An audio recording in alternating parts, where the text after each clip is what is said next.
문희정의 핫 키워드. 가장 뜨겁고 궁금한 국제 이슈를 분석하는 시간입니다. 문희정 국제정치평론가 전화 연결돼 있습니다. 평론가님 안녕하세요. 네, 안녕하세요. 네, 전운이 짙어지고 있는 호르무즈 해협에서 지금 이란 혁명수비대가 영국 유조선을 납포했다는 소식이 들려왔네요. 네, 그렇습니다. 이란의 정예 부대인 혁명수비대가 현지 시각으로 19일 오후 7시 30분쯤 걸프 해역 입구 호르무즈 해협에서 영국의 유조선인 스테나 임페로호를 억류했다고 발표했는데요.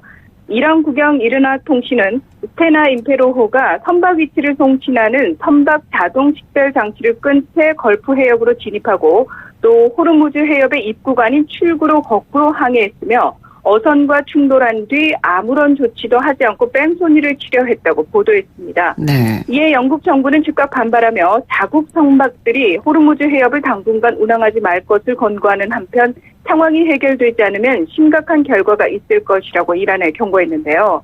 EU와 유럽 핵심 국가들은 이미 호르무즈 해협에서 긴장이 높은 상황에서 이번 사태로 긴장이 더 고조하고 사태 해결을 방해한다며 일제히 선박을 풀어줄 것을 요구했습니다. 네, 그동안 이 호르무즈 해협에서 군사적 대치를 하면서 긴장감이 굉장히 높아진 상황이었는데 이란이 어떻게 보면 전격적으로 행동에 나선 거다라고 볼 수 있겠네요.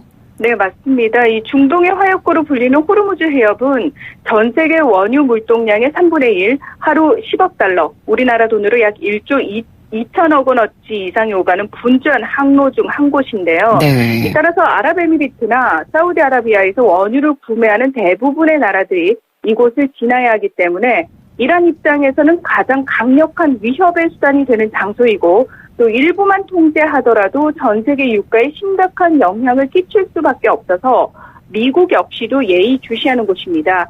지난 10일에도 호르무즈 해협 인근에서 이란 혁명수비대 무장 쾌속정 여러 대가 영국 에너지 회사인 BP의 유조선 브리티시 헤리티지호 납포를 시도한 바 있는데요. 네. 이제는 영국 해군 구축함 몬트로즈 함이 호위를 하면서 발포하겠다라고 했기 때문에 이란이 납포에 실패했습니다. 네.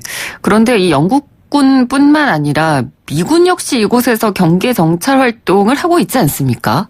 네, 그렇습니다. 특히 감시가 필요한 호르무즈 해협의 길이가 약 145km 정도 되는데요. 네. 게다가 호르무즈 해협 서쪽으로 이란이 점령하고 있는 작은 섬들에는 이란 혁명수비대가 운영하는 비행장과 항구 그리고 군 기지가 집중 배치되어 있어서 미사일 전력이 상당합니다.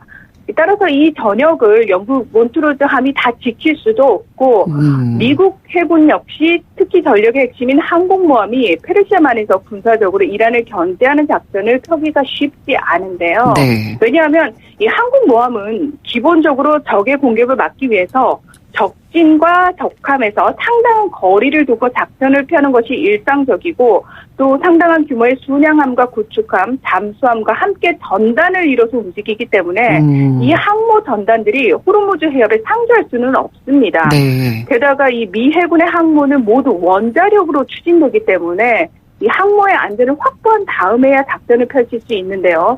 혹시라도 이란으로부터 직접적인 공격을 받게 된다면 문제는 더 심각해질 수 있기 때문입니다. 따라서 고속정과 드론 등으로 민첩하게 움직이는 이란의 전력들을 세세히 감시할 수도 또 즉각적으로 기동할 수 없는 현실적인 어려움이 있습니다.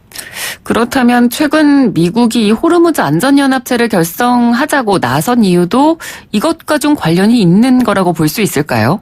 네, 그렇습니다. 이 브라이언 훅 미 국무부 이란 정책 특별대표가 현지 시각으로 19일 자국 주재 60여 개국 외교단 100여 명을 워싱턴 국무부 청사에 불러 모아서 호르무즈 해협 안보 관련 미국 정부의 부상을 소개한 것으로 알려졌는데요. 네.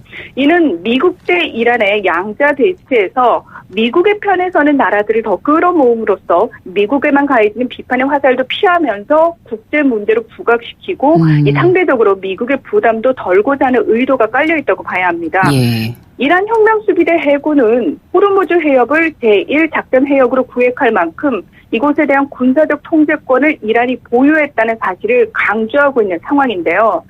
따라서 미국 진영의 해상 전력들이 몰려드는 것만으로도 이란을 위협할 수 있는 전략이라고 판단하고 있습니다. 네. 이란의 이 영국 유조선 납포가 지난 4일에 지브롤터에서 영국이 이란 유조선을 납포한 것에 대한 보복 차원이다. 이런 이야기도 나오던데요. 네, 영국 해군은 지난 4일 말씀하신 것처럼 영국령인 지브롤터에서 유럽연합의 시리아 제재를 위반했다며 이란 유조선을 납포했고, 이에 이란은 영국이 미국의 사주를 받았다며 보복을 경고했는데요. 이번 영국 유조선 억류와 관련해서 알리 라리자니 이란 의회 의장이 21일 영국이 먼저 도적질을 했고 우리가 이에 대응했다라고 말해서 실제로 보복 차원이라고 할 수 있습니다. 네. 이 모하마드 자바드 자리프 이란 외무장관도 트위터에서 지브롤터 해협에서의 해적 행위와 달리 페르시아만에서 우리의 행동은 국제해운법을 준수하는 것이라며 페르시아만과 호르무즈 해협의 안보를 지키는 곳은 이란이며 영국은 더는 미국의 경제 테러리즘의 장신구가 되지 말아야 한다면서 강경한 태도를 이어갔는데요. 한편에서는 영국과 이란이 외교 교섭을 통해서 서로 억류한 유조선을 맞바꿀 수도 있다는 관측도 나오고 있습니다. 네. 지금 일어나는 일들로만 봐서는 상황이 점점 악화되고 있는 것 같거든요. 그렇다면 네네. 이런 상황에서 과연 이게 무력 충돌로까지 이어질까? 이 부분에 대한 우려도 자연스럽게 나올 것 같은데 어떻습니까? 강대강 대치가 계속되고는 있지만 실제 무력 충돌보다는 서로를 향한 위력 과시 차원이라고 보는 것이 더 타당한데요. 네. 우선은 당사국인 영국의 제레미 헌트 외교장관이 우리의 우선 사항은 긴장 완화할 방법을 계속 찾는 것이라면서 이란을 겨냥한 군사적 공격은 검토하지 않고 있다고 선을 그었고요. 자산 동결 등 외교, 경제 조치들을 통해서 제재를 강화할 뜻임을 분명히 했기 때문입니다. 무엇보다 이란 역시 미국과의 물밑 접촉을 통해서 어떻게든 협상을 하고자 하는 의지가 확인되고 있는데요. 예. 중동 전문 매체인 알모니터는 자리프 외무장관이 지난 18일 트럼프 미 대통령의 승인을 받은 공화당 랜드폴 상원의원과 만나서 갈등 상황을 논의했다고 보도했습니다. 네, 그러니까 뭐 말씀해 주셨지만 결국 이란의 궁극적인 목적은 미국과의 협상이다 이렇게 볼 수 있는 거네요. 네, 그렇습니다. 사실 이란이 영국 유조선을 납포한 다음 날인 20일 납포 당시 모습이 담긴 동영상을 공개했는데요. 그러니까 이것은 자국 내 국민들에게 이란이 군사력 측면에서 결코 뒤지지 않음을 보여줌과 동시에 경제 위기로 확산된 불안감을 잠재우기 위한 차원이라고 분석할 수 있습니다. 네. 그러니까 이란의 외부와 내부용 이중 플레이 상황을 잘 읽어야 하는데요. 그러니까 내부적으로 결속력을 다지는 동시에 외부적으로 오히려 협상을 하기 위한 압박 차원의 도발을 계속하고 있는 상태라고 봐야 합니다. 네. 이 영국 일간 가디언에 따르면 자리프 장관은 트럼프 미국 대통령이 더 많이 원한다면 우리는 즉시 추가 의정서를 비준할 수 있다. 그리고 그는 대이란 제재를 해제할 수 있을 것이라고 말했는데요. 이게 무슨 의미냐면 그 2015년 체결된 이란 핵합의에 따르면 이란은 당초 핵합의 8년 뒤인 2023년 의회가 핵 확산 금지 조약